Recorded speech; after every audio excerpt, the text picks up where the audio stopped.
여러분, 지금 북한에서는 말도 안 되는 일들이 벌어지고 있습니다. 아직도 코로나19 유행으로 식량이 부족해지자 강력범죄가 늘었고 공개처형 건수도 늘어났다. 2020년부터 거의 한 달에 한 번꼴로 공개처형을 목격했다고 합니다. 지난해 북한 황해남도에서 가족과 함께 목선을 타고 서해를 건너 탈북한 30대 김모 씨의 증언입니다. 김 씨가 스위스 제네바에서 열리고 있는 유엔 인권이사회의 북한 인권에 관한 부대 행사에서 현지 시각 15일 코로나19 유행 당시 북한 내부 상황 등에 관해 증언했습니다.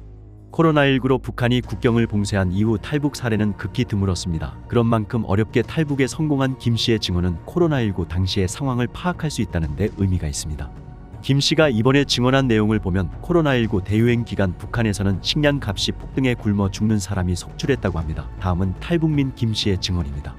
2020년 5월 11일 장을 보러 갔을 때 지인들로부터 국경 봉쇄가 시작되니 약을 사놔야 한다는 말을 들었다.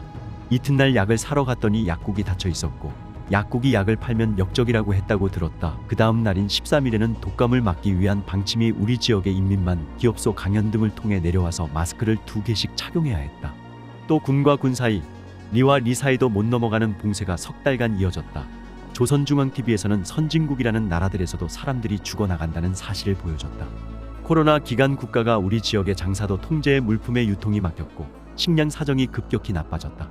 정부는 개인이 식량을 팔면 역적이라며 엄중히 처벌했다. 개인이 장에서 식량을 팔지 못하게 통제하니 식량을 사려고 헤매는 사람이 많았고 어쩌다 몰래 식량을 팔면 부르는 게 값이었다.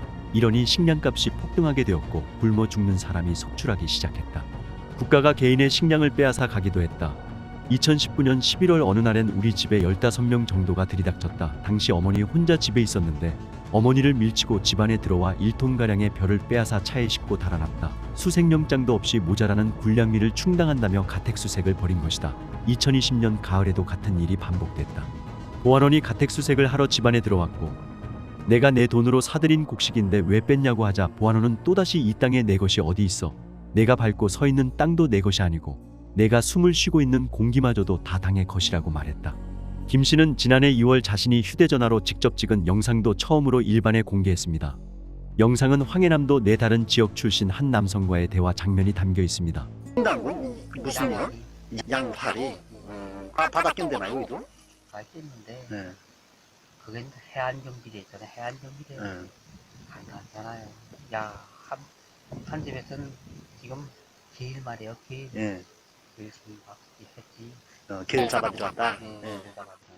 야, 그라 이제 안 살니까 아마 총으로 쏘한 것 같아요. 총으로 꽝 하고 쏘니까 맞고 덜떡덜떡 이렇게 그러니 질질질질 개 미친 게 끌고 가듯이 끌고 가더라고요. 내가 그때 보고 이야 끔찍하고. 그러니까 바다에 들어와서 길잡이에서 나가는 사람을 총으로 쏴가지고 다리가 맞았다. 예, 다리. 이젠 그놈들도 말하는지 이런 교양단계를 끝났다. 교양단계를 끝났으니까 그저 부자비하게서 그저 우에서 그저 하라는 대로 그저 가차없이 그저 쏴가지고 영내에 들어서게 되면 무조건 발사하라는 그거다 말이에요. 그 작업반도 굶는 사람들 아바에 같은 사람이 한둘이 아니겠죠. 영상 속 남성은 바다에서 개를 잡아오는 주민을 해안경비대가 가차없이 총으로 쏜 장면을 목격했다고 주장하며 북한 정부와 군의 무도함을 폭로합니다. 영상 후반부에는 지난해 4월 황해도의 어느 길에서 쓰러져 있는 사람의 모습도 찍혀 있습니다. 김 씨는 당시 장사를 하러 다른 지역에 갔다가 길가에서 쓰러진 사람을 봤는데 마을 사람들 말로는 그 사람이 배가 고파 하루 넘게 그렇게 쓰러져 있었던 것이라고 설명했습니다. 또 그런 사람이 한둘이 아니라고 마을 사람들에게서 들었다고 덧붙였습니다. 탈북민 김 씨는 이어 식량이 부족해지고 먹을 것을 구하기 힘들어지자 강력범죄가 늘어났다. 내가 살던 지역에서는 2012년쯤부터 약 7년간 공개처형이 없었는데 2019년부터 다시 공개처형을 하기 시작했고 2020년부터는 공개처형의 수가 많아졌다. 이때부터 최근 3년간 거의 한 달에 한 번꼴로 공개처형하는 것을 봤다. 점차 사형수의 수도 많아져 어떤 때는 한 번에 9명에서 11명씩 총살할 때도 있었다. 북한에서는 군당 선전부 방송원이 사형 현장에서 누가 무슨 죄목으로 사형을 당하는지 설명하면서 가장 가까운 거리에서 총살 장면을 보게 된다. 지난해 3월까지 총살 장면을 계속 본 군당 선전부 방송원이 여러 번 총에 맞아 형체를 알아볼 수 없는 사형수의 모습을 보고 구토를 하고 까무러친 것을 목격한 적도 있다. 내가 목격한 공개 처형의 90%는 혼자 사는 노인의 집에 들어가 식량이나 돈을 훔치려다 칼로 찌른 경우나 지나가는 자전거에 식량을 훔치려다 사람을 죽게 한 경우와 같은 강력범죄였다. 내가 목격한 공개 처형의 나머지 10%는 한국, 미국, 일본의 콘텐츠와 관련된 범죄를 저지른 경우였다. 2020년 10월 반동사상문화배격법이 생겨 영화나 드라마를 보다가 적발되거나 외국 노래를 듣다가 적발되면 10년까지 교화소에 갈 수 있었고, 유포하다 적발되는 경우에는 사형에까지 처해질 수 있었다. 나는 2022년 7월 26일에 이 법에 따라 공개 총살하는 현장을 직접 목격했는데, 남조선 노래 70곡과 영화 3편을 보고 친구들에게 유포했다는 죄명으로 22살 먹은 애를 공개 총살했다. 공개 처형을 목격한 사람들은 무서워서 아무 말도 하지 못하고 덜덜 떨기만 했다. 김 씨는 코로나19 유행 기간 북한의 상황이 더 심각해졌고 통제와 착취를 겪으며 자신과 가족이 있을 곳이 아니라는 생각이 들어 탈북을 결심했다고 밝혔습니다. 이번 행사에는 영국에 살고 있는 탈북자 김규리 씨도 참석해 중국에서 강제 북송된 것으로 알려진 자신의 여동생을 구할 수 있도록 도와달라고 호소했습니다. 탈북했던 김 씨의 동생은 지난해 10월 중국 공안에 붙잡혀 강제 북송된 것으로 알려졌습니다. 김 씨는 지난 1월부터 런던의 중국 대사관과 북한 대사관 앞에서 탈북민 강제 북송을 중단하라고 적힌 피켓을 들고 시위를 벌이고 있습니다. 이 와중에 북한은 장애인 문제도 심각했습니다. 북한에서 장애인이면 대학 진학이나 노동당원이 될 수 없습니다. 아무도 모르게 집안에서만 생활합니다. 다음은 장애를 지니며 살아온 탈북 여성 증언입니다. 1970년대 초 북한 해산에서 태어난 이 씨는 생후 9개월 만에 소아마비에 걸려 두 다리를 못 쓰게 됐다고 한다. 건강 문제로 어려움을 겪다 남편 딸과 함께 압록강을 건넌 뒤 중국, 베트남, 라오스, 태국을 거쳐 2018년 7월 한국으로 들어왔다. 스스로 중산층 가정에서 태어났다고 소개한 이 씨는 어린 시절부터 주변에서 휠체어를 본 적이 없었다. 왕복 1시간 걸리는 길을 어머니에 업힌 채 초등학교에 다녔다고 떠올렸다.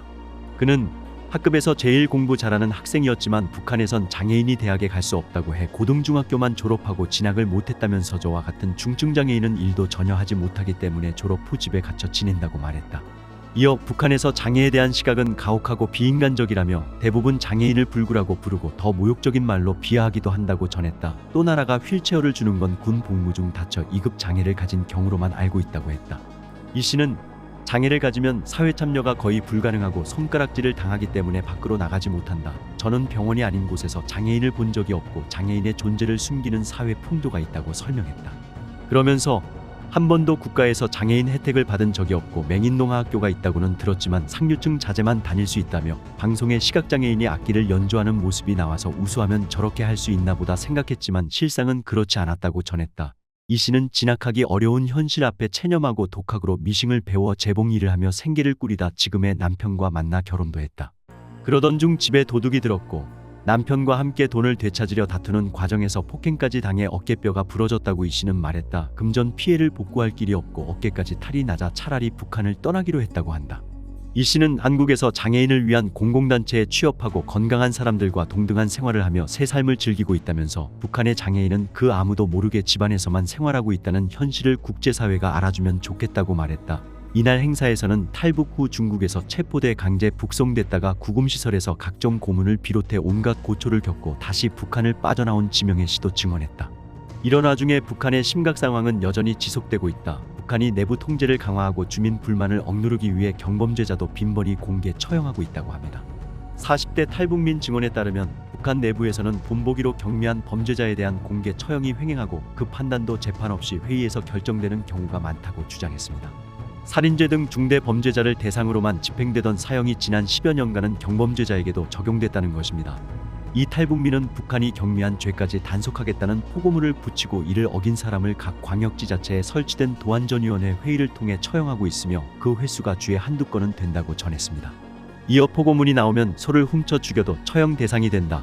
공개 처형은 사람들에 대한 경고 메시지로 주민 불만을 억누르기 위해 필요한 수단이 됐다고 했습니다. 또 치안기관과 연결된 정보원이 갑절로 늘었고 주민 동향을 정리한 보고서 작성 횟수도 월 2회에서 주 1회로 증가했다고 주장했습니다. 주된 단속 대상은 북한 체제를 비판하거나 한국, 미국, 일본과 정보를 교환하려는 사람이었습니다. 이 같은 혐의로 구속된 정치범은 비공개로 처형되는 경우가 많고 음식을 받지 못해 사실상 굶어 죽는 사례도 있다고 설명했습니다. 이 탈북민은 북한의 내부 통제 강화 배경으로 체제 유지에 대한 불안감을 꼽았습니다. 김정일과 달리 그의 아들인 김정은은 집권 전까지 신뢰할 만한 측근을 확보할 시간이 없었고 김정은이 제1교포 출신 친모를 둔 탓에 정통성이 약한 것으로 비치고 있다는 지적입니다.